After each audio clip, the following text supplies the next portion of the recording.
Attention, cet enregistrement est une parodie à prendre au 3e degré. Aucun animal n'a été blessé pendant l'enregistrement. Par contre, pour ce qui concerne les rookies... Qu'est-ce qu'un rookie? Pour comprendre votre place dans l'univers du Blood Bowl, il faut que vous compreniez quel est l'écosystème qui vous entoure, et l'échelle de prédation. Vas-y, fiston, commence à pomper. Le rookie, c'est un débutant, un novice, un sac Apex. Un coach qui commence une ligue pour la première fois de son existence est un rookie. Il n'a aucun moyen d'échapper à ce statut. Il dispose, pour une saison, d'une franchise de 12e catégorie qui n'a eu d'autre choix que de choisir un rookie comme entraîneur, sous peine de disparaître. Je me casse le cul toute la journée pour votre sécurité, vrai ou faux? Vrai. Le rookie n'a pas de capacité juridique. Il n'a pas de droit. Et a une utilité qui se situe entre le caillou et le tabouret. Le rookie doit se débattre dans un environnement de ligue hostile, empli de coachs vétérans, tous plus honorables les uns que les autres, et qui cherchent absolument à affronter le rookie le plus rapidement possible dans le calendrier pour l'éduquer et se fournir facilement en points d'expérience. Pour survivre, le rookie a plusieurs solutions.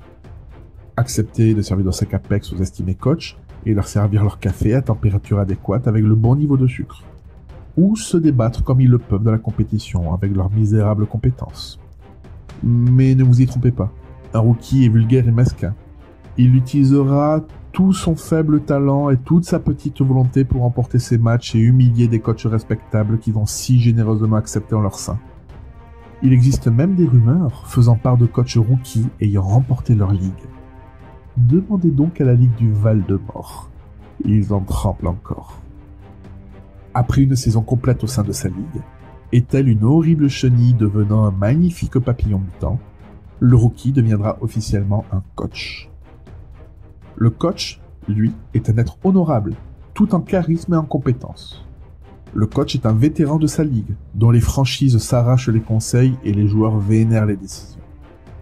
Le coach est un roublard expérimenté. Il a tout vu, tout connu, et dispose d'un playbook rempli de stratégies tout plus intelligentes et fourbes que les précédentes. Le coach mérite le respect, tout simplement parce qu'il est coach. Il a le droit d'éduquer les infâmes rookies qui croient sa route, et n'a de cesse de vouloir atteindre ses objectifs de saison pour satisfaire les propriétaires de sa franchise. Bien entendu, son véritable objectif est de soulever le trophée de sa ligue, pour faire rayonner à la vue de tous son inépuisable charisme. Mais deux dangers mortels guettent le coach. Tout d'abord, un coach qui déciderait de changer de ligue deviendrait dans cette dernière un rookie. Même s'il est reconnu dans une ligue particulière ou plusieurs, il n'aura pas plus d'importance qu'un porte-savon ou une claquette esselée dans sa nouvelle ligue. Ensuite, le coach est un prédateur naturel, le commissaire de ligue. Le commissaire est au sommet de la chaîne alimentaire. Il est l'être tout-puissant par lequel s'organise la ligue et se mettent en place les matchs. Le commissaire est un être particulièrement vicieux et acariâtre. Passé par l'étape du rookie et du coach, il a dû se faire une place à la force de ses biceps pour éliminer toute concurrence et s'élever au sommet de la hiérarchie.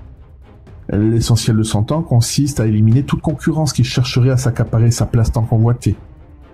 L'autre partie de son temps, il l'utilise à recevoir des louanges et des pots de vin comme son statut l'y invite. Quand il a le temps, parfois, il s'occupe de sa ligue. Le boulot du commissaire, qu'il délègue souvent à du petit personnel, consiste à préparer les règles de ligue et à organiser les journées de rencontres auxquelles il participe le plus souvent.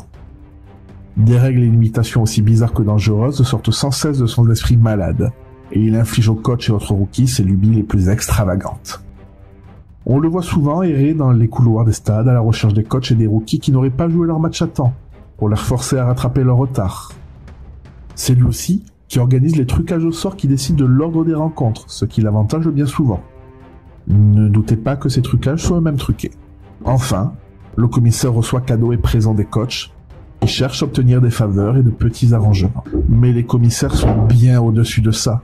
S'ils acceptent louanges et présents comme un dû, ils n'accèdent que très rarement aux demandes de la plèbe, parce que tel est leur bon plaisir.